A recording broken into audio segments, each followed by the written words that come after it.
तो आज हम फूड चैलेंज करने वाले हैं और हम में से जो चैलेंज विन करेगा उसको दिया जाएगा एक मिस्ट्री बॉक्स। अब आप लोग सोच रहे होंगे कि इस मिस्ट्री बॉक्स में क्या हो सकता है। ये देखने के लिए आपको वीडियो के एंड तक जाना पड़ेगा। ऐसा मत करो मेरी जान। अस्सलामु अलैकुम। तो बाबा जी we are back with another vlog. तो यार कैसे आप सब, उम्मीद करता हूँ आप सब लोग ठीक होंगे, खैरियत से होंगे, अपने लाइफ चिल कर रहे होंगे। तो यार आज भाई फुल हैवी वीडियो होने वाली है। आज भाई फूड चैलेंज होने वाला है भाई अपने दोस्त के साथ, और जो भाई जीतेगा उसको भाई मिस्ट्री बॉक्स मिलेगा। तो अभी जाते हैं और भाई चैनल लगाते हैं और भाई ये वीडियो आपने पूरी देखनी है। इंशाल्लाह आपको इस वीडियो में मज़ा आएगा। तो अभी अपना चैनल स्टार्ट करते हैं। और जी क्या होने वाला है? चैलेंज होने वाला है। जो पहले खाएगा, ठीक है? ये मेरा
तो इसी के साथ आपका भाई फाइनली मिस्ट्री बॉक्स जीत गया है।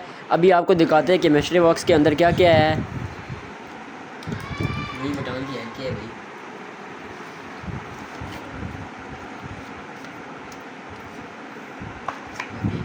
सो गाइस आज की वीडियो बस यही थी। आई होप आपको आज की वीडियो अच्छी लगी होगी, और इसी तरह मज़ीद और चैलेंज हमें बनाने चाहिए नहीं, हमें कमेंट्स में लाजमी बताएं।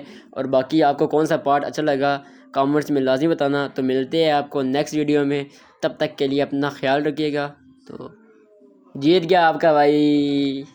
आपके भाई के आगे कोई बोल सकता है क्या?